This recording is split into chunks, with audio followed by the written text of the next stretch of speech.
हो गया खरी हो हमर यार मनावा तो एक बेर बात कर लगे।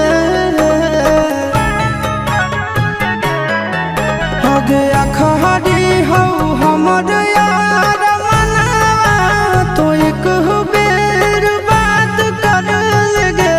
हो गे सोना यारवा हो भरती पटनवा में आके मुलाकात कर लेगे। आगे सोना यारवा हो भरती पटनवा में आके मुलाकात कर लेगे।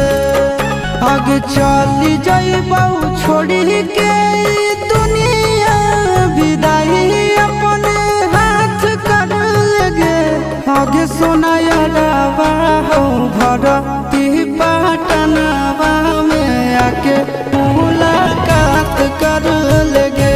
आगे सोना यारवा हो भरती पटनवा में आके मुलाकात कर लेगे।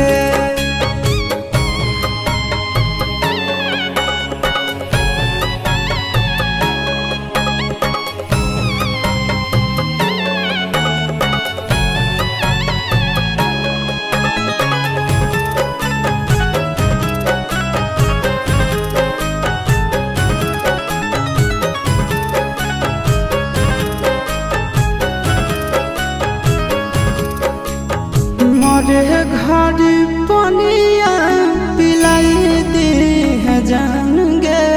कफन ओढ़ाई दी है टूटत ही जब प्राण गे।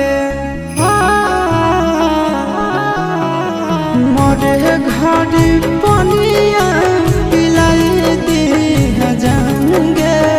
कफन ओढ़ाई दी है टूटत ही जब प्राण गे। आगे हमारा से तोरा जाती प्यार होता भेंट साक्षात कर लगे।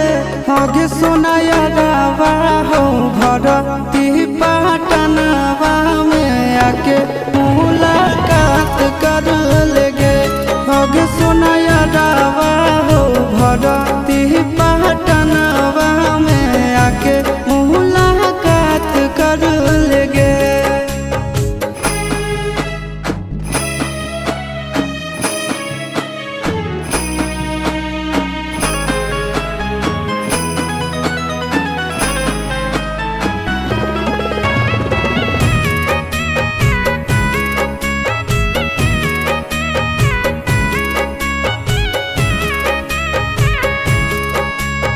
डॉक्टर जवाब दिल के बुलावा मौत के। देखी के चेहरा जानू चल जाई है लौट के।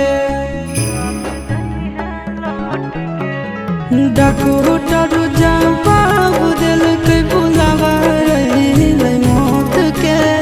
देखी के चेहरा जानू चल जाई है लौट के। आगे अमन आलम गेला आशीष नंदन से औरी विश्वासघात कर लगे। आगे सोना यारवा हो भरती पटनवा में आके मुलाकात कर लेगे। आगे सोना यारवा हो भरती